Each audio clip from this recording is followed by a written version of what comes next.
You're listening to Go with Jamarlin Martin. We have a go hard or go home approach as we talk to the leading tech leaders, politicians, and influencers. Let's go. Today we have the great Jewel Burks. Thanks for coming on the show. Thank you for having me. Let's dive right into your story in terms of where you come from and how did you get into tech? Sure. So where I come from, I was born in Mobile, Alabama. I was there for a few years until my parents got divorced, and so then moved to Nashville, Tennessee, and grew up primarily in Nashville and spent summers in Mobile with my dad.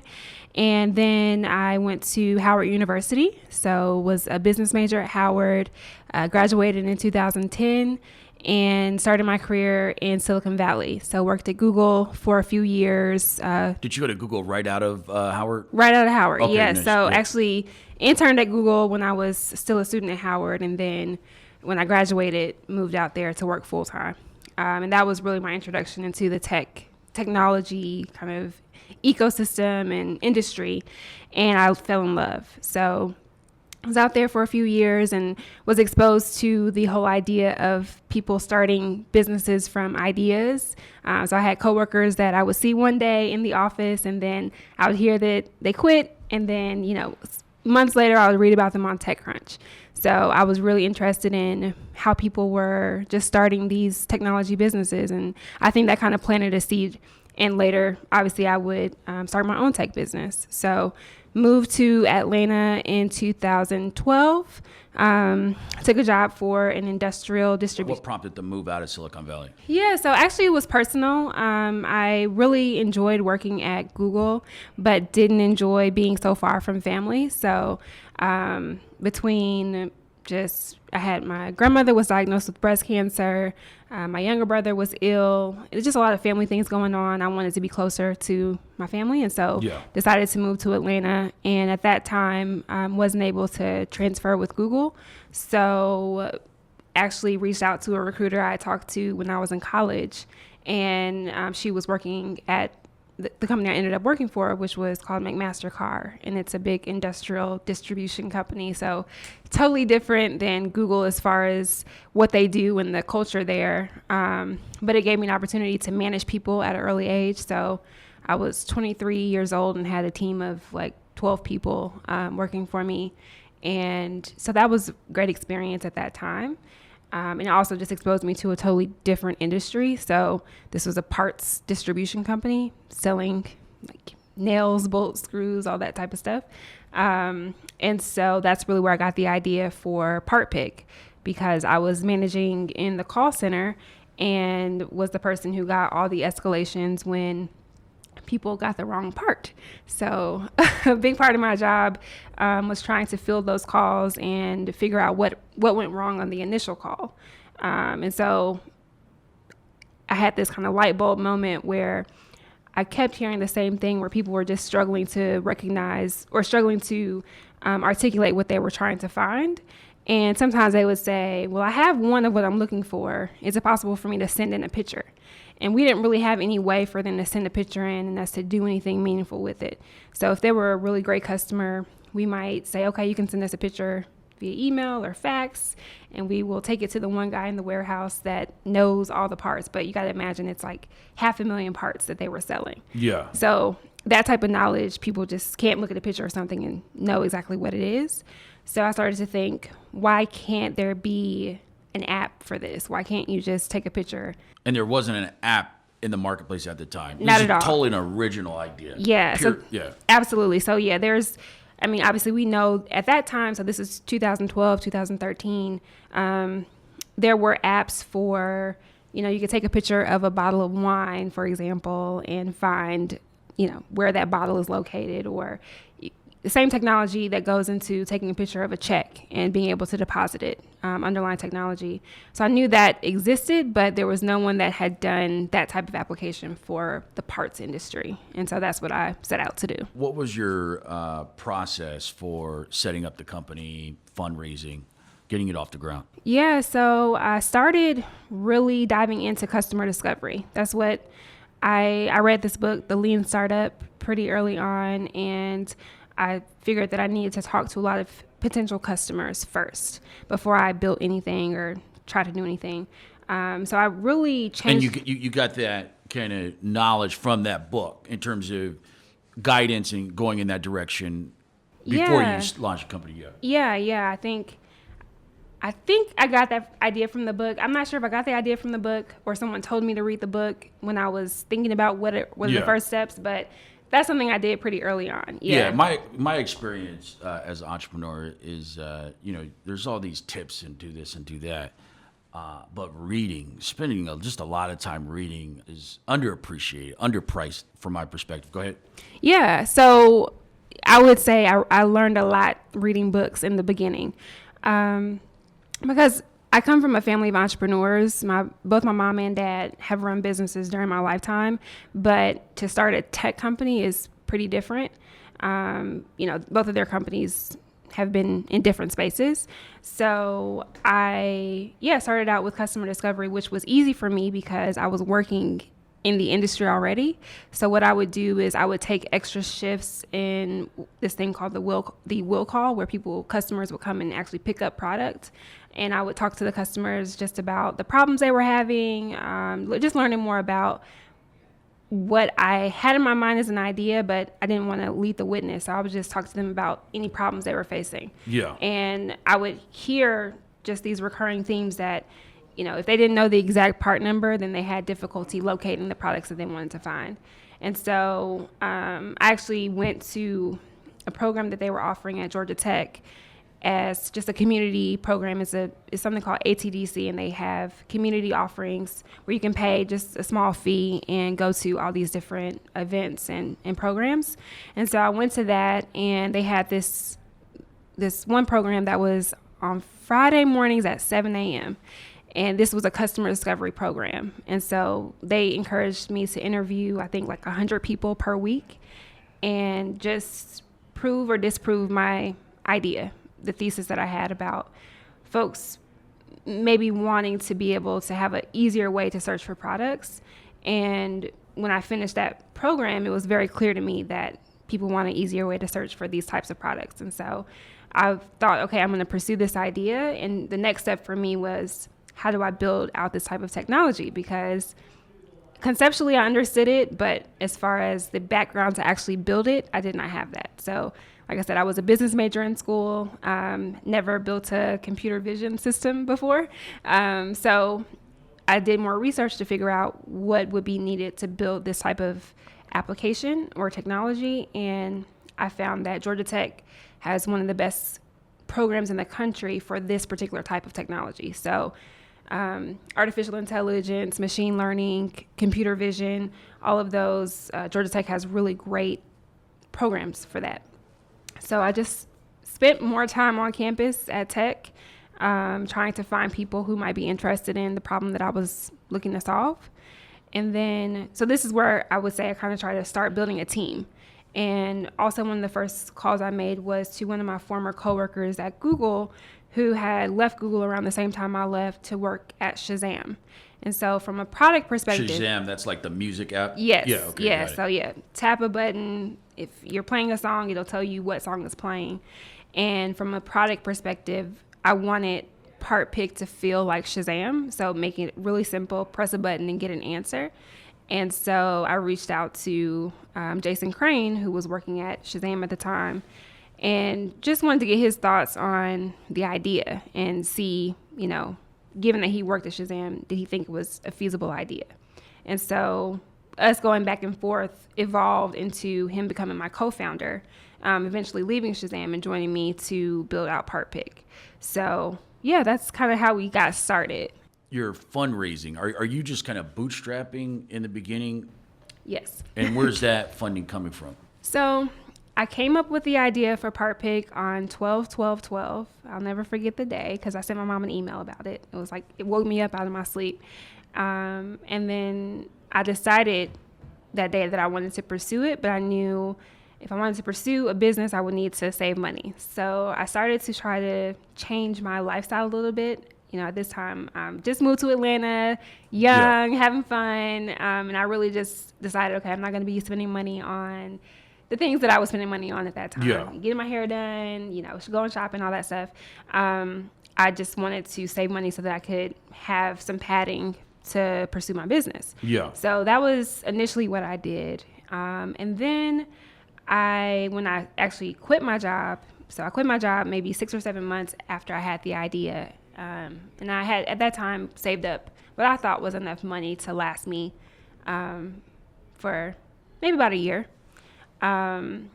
But I quickly realized that it was going to take me longer than a year to get the technology to a place where customers would actually pay me for it.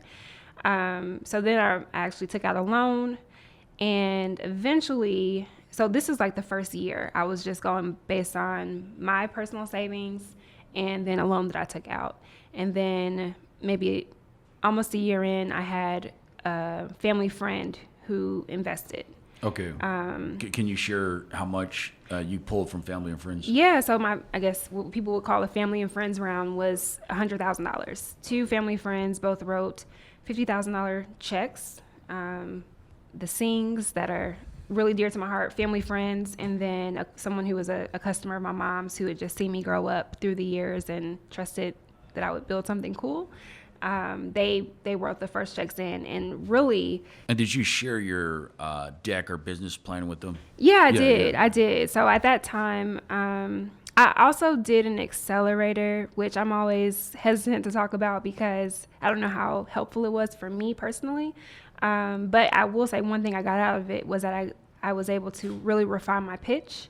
So, I did a deck. Who was giving you feedback to refine your pitch during this process? The accelerator I did was in New York. So I kind of used that as the destination. After I quit my job, I was like, okay, I'm getting into this accelerator. I think it started like July 1st or something. And so I quit my job and then moved up to New York to do the accelerator.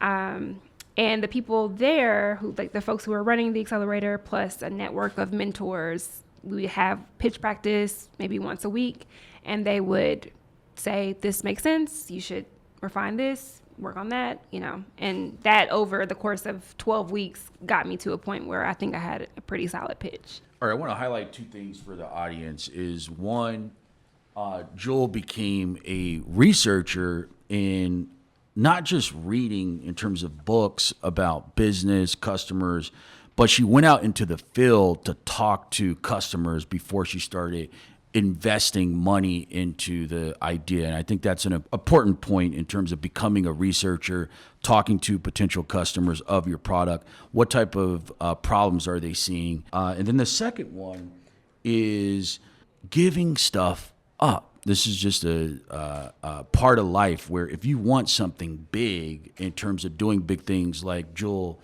has done, she had to give up some important personal stuff. There's no free lunch. I completely agree. Yes.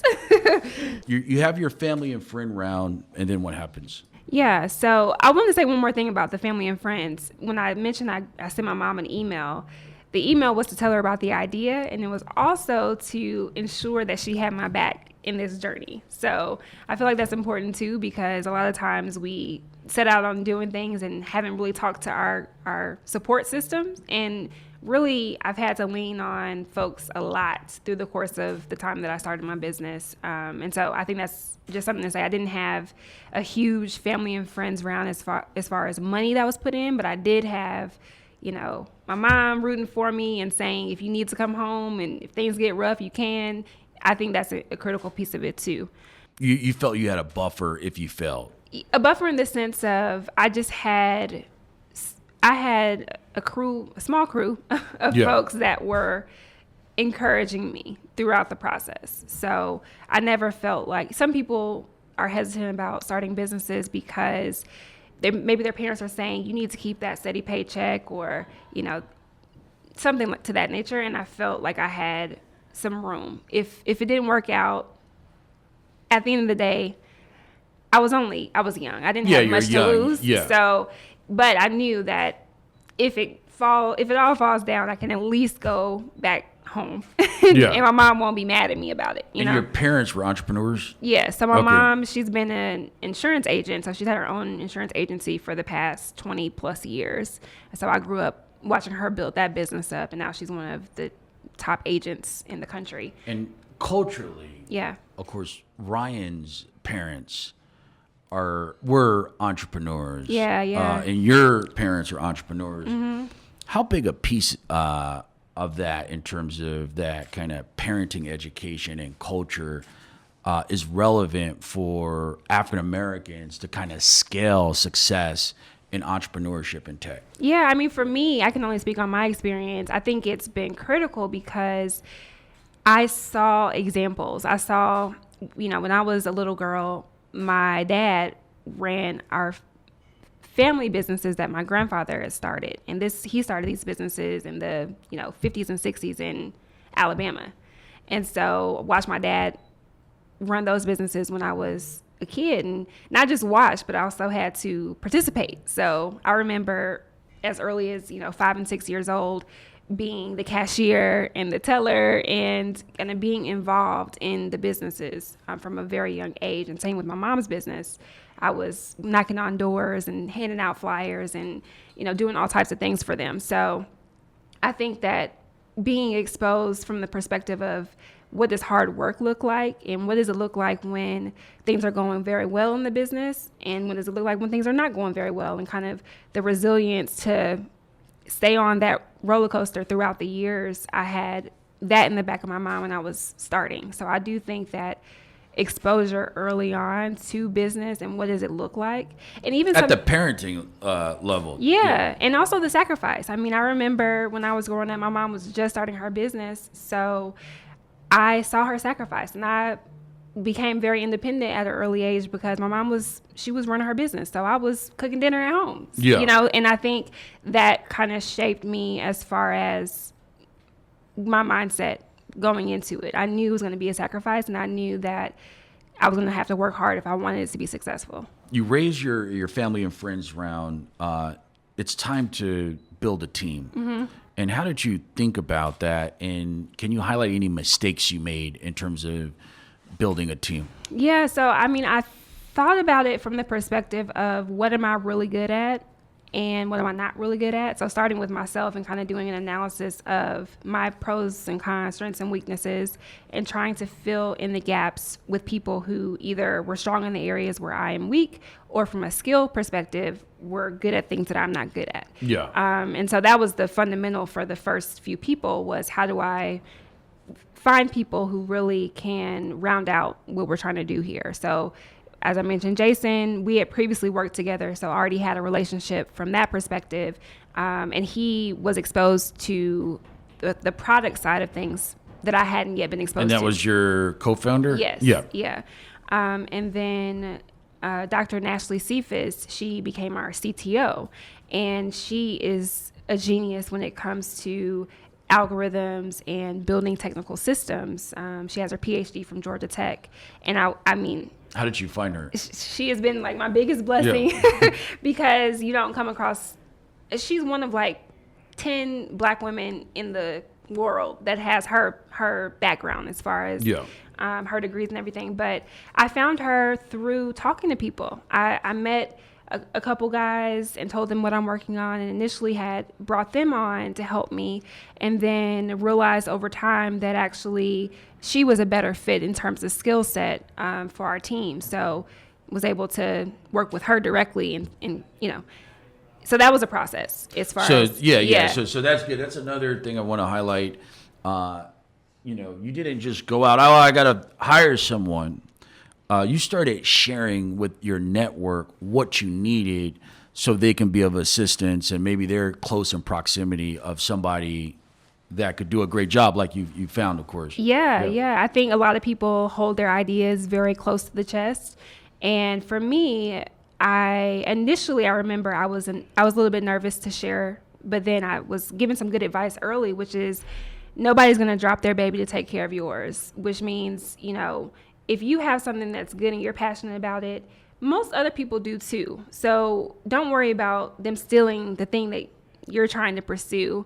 Do you believe that could be a cultural thing where maybe that's elevated in our community? I remember hearing about, there was a time where a lot of our people would not put money in the bank. They would keep cash under the bed. And do you think that there may be a elevated paranoia of sharing ideas, but hey, this is just how it works. You're going to have to open this up for you to get this thing going. And that's the norm. That's market. Yeah. I think absolutely there's an elevated paranoia, but it's something that we're going to have to get over because you can't build a successful business 100% by yourself.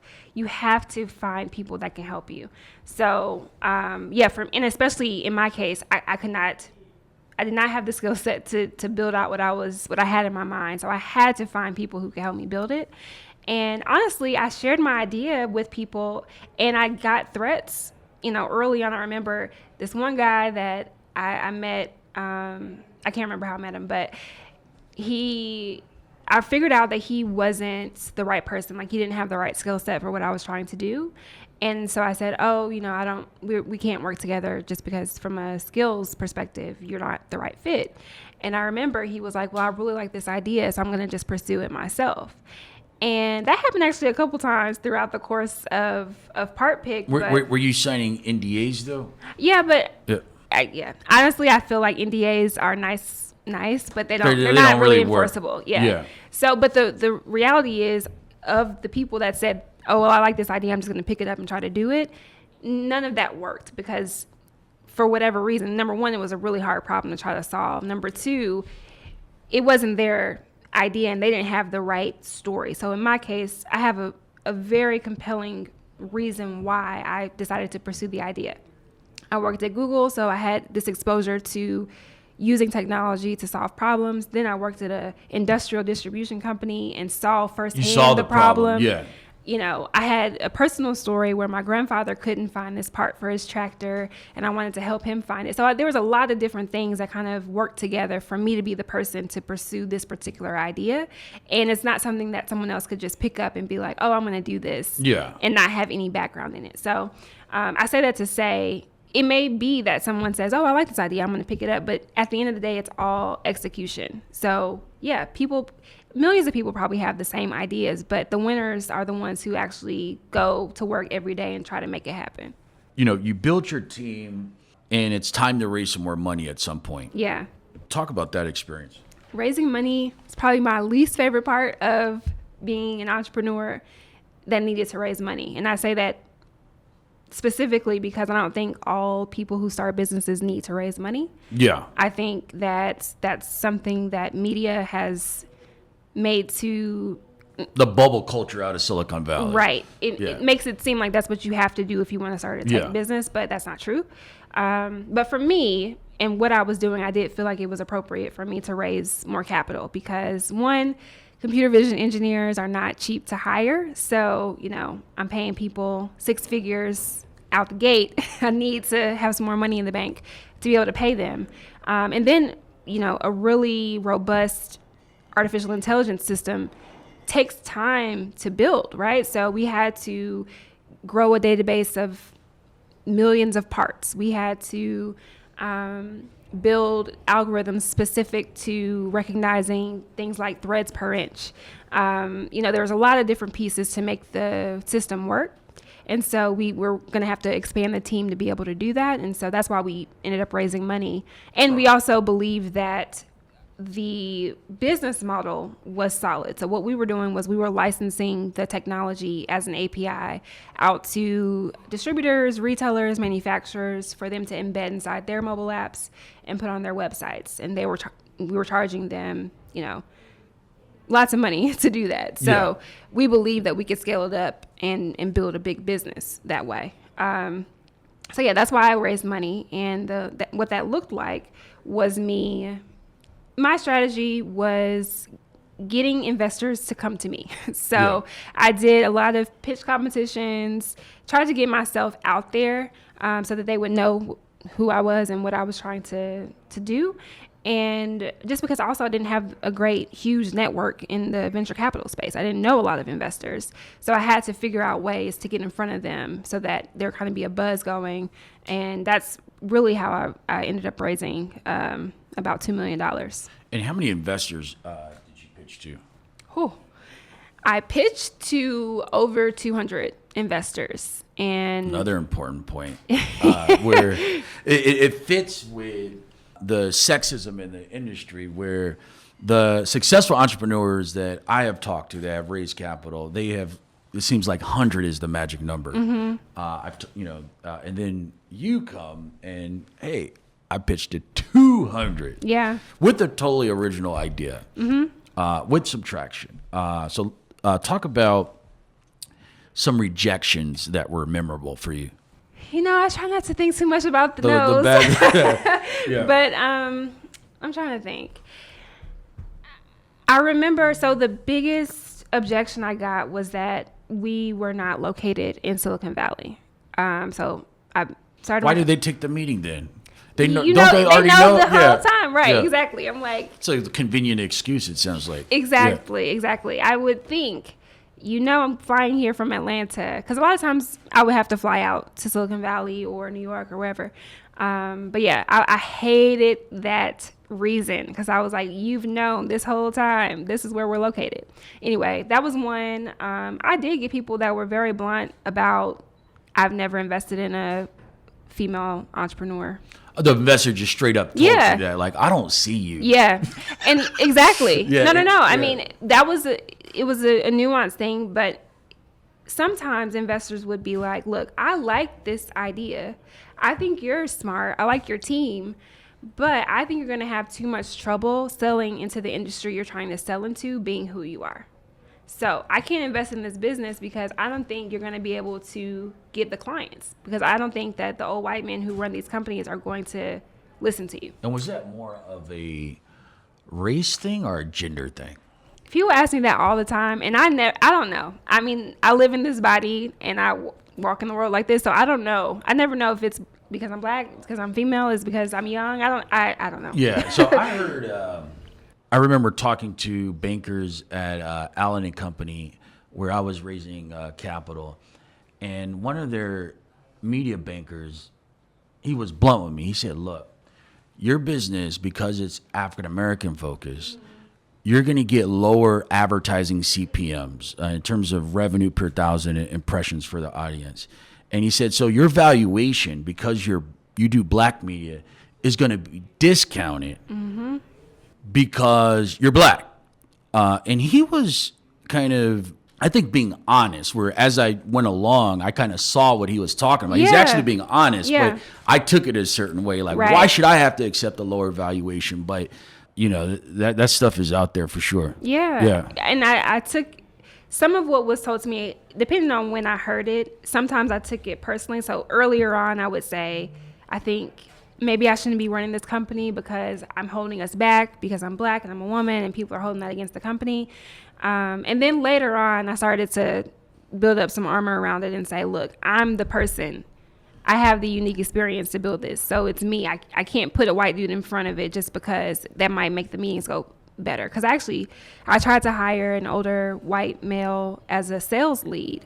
Based on some of this feedback. Yeah, based on some of the feedback, and that turned out to be a disaster. How do you judge the feedback in terms of the white man? He's saying, look, the realness is because you're a black woman, I see a lot of discrimination, and that's going to hurt my risk-reward profile, my money. I'm just being real with you. It's not like I want this to happen, but how do you judge him telling you that? Are you kind of negative towards him because he tells you that, or neutral? Like, how do you judge that? Yeah, I mean, at the end of the day, he's not wrong. It is true. The industry that I was trying to sell into is very racist industry, very sexist industry as well. So he's not wrong. However, I would say that now I can say, well, I sold my company to Amazon. So now what? You know? And so next time around, you don't believe that was a valid reason to kind of evaluate your deal? I don't think it was a valid reason. I think if, now that I'm on the other side of the table as an investor, if I were me evaluating Jewel in 2013, 2014, I would say, okay, we're going to pair this company with folks who are well connected in this industry to make sure that she has the right people walking her into the rooms. Because at the end of the day, it's a matter of who makes the introduction, right? So that's how I would approach it if I was investing in Perpic. And how did you get so many introductions? I imagine most of your your pitches came through introductions, but how did you manage that process and kind of get that type of opportunity to pitch to 200? Yeah, like I said, I think my main thing was using pitch competitions. So I knew that I could get on stage and talk about what we were doing in a way that was compelling for people. And most of the time, the people that were judging the competitions were venture capitalists. So I did TechCrunch Disrupt in 2014, and that got me in front of people from just about every VC firm out in Silicon Valley. And when I stayed out there an extra week to take meetings with folks because they were coming to me after I got off stage at TechCrunch. And so from there, I got introductions. So even if they said, we like what you're doing, but you're in Atlanta, so we can't invest, I would say, okay, that's fine. Can you tell me 5 other investors who might be interested in what we're doing? And so I would just use one event to kind of snowball into more introductions. And then I would also follow up with people. So maybe they say no today because, location might be one thing, or they might say, we want to see you get 3 more clients. And then I would go and I would say, okay, go get 3 more clients, and come back and say, okay, we got 3 more clients. What an excuse you got now. Yeah. Yeah. So I was notorious for going back and, just keeping people up to date on how we were progressing. And so there are some people that I met. I remember I met William Crowder, who was previously at Comcast Ventures and now has his own fund. I met him at the very first pitch competition I ever did, which was before I had anything. It was like an idea pitch. So that was early 2013 when I initially met him. He ended up writing a check in mid 2015. So it took 2 years of me knowing him, sending him updates, running into him different places for them to actually invest. And sometimes it takes building the relationship over the course of time for it actually to come into your company as an investment. But I was on people. Yeah, that's another thing I hear from successful entrepreneurs on Go is that when they get a no, they're not like, man, I'm mad and they should have said yes. After the no, there's a post-game strategy in terms of I still can work this investor, some of the investors after the no. Oh, yeah. Yeah, because if they give me a reason why, and it's a reason that I can control, go get some more customers. Okay, I could do that. That's easy. Yeah. So, yeah. What about investors saying, this opportunity is not big enough? I don't see $1 billion business. How much of that did you get? I got that from people who didn't understand the industry, but given that I had worked in the industry and could tell them hard numbers about it, that one I was easily able to say, you don't know about the industry, but let me show you that the industrial distribution space is hundreds of billions of dollars industry. It's huge. It is one of those, it's a sleepy one where, every single thing in this room is put together by these parts, but nobody thinks about it. So valuation runway or business runway, that wasn't really an issue for you. When you pitch, you're saying that this is this fits into the unicorn kind of lottery ticket that they're looking for. So that wasn't really. That wasn't a huge. That wasn't a huge obstacle as far as how big is the industry, because once I showed people, okay, you're not thinking, this industry is not top of mind to you, but if you look at the data, you'll easily be able to see that this is a huge space. And we're really a computer vision company in the industrial distribution space. So we could come at it from both angles. And we could say, right now we're talking about computer vision for parts, but our technology could go across multiple industries if we play it correctly. So the pitch about how big can this business be, that was never really the objection that we got. It was more about, can you execute? Can you build the technology? Is your team the right team? Are you in the right location? Those are the types of things that we had to work against. But if this industry is big enough, usually wasn't it. But a lot of people just didn't have understanding of the space. So they would be like, I don't know much about that space, so I can't invest. That was one thing that we got a lot. Thanks, everybody, for listening to Go. You could check me out at Jamarlin Martin on Twitter, and also come check us out at Moguldom.com. That's Moguldom.com. cryptodom.com. Be sure to subscribe to our daily newsletter. You can get the latest information on crypto, tech, economic empowerment, and politics. Let's go.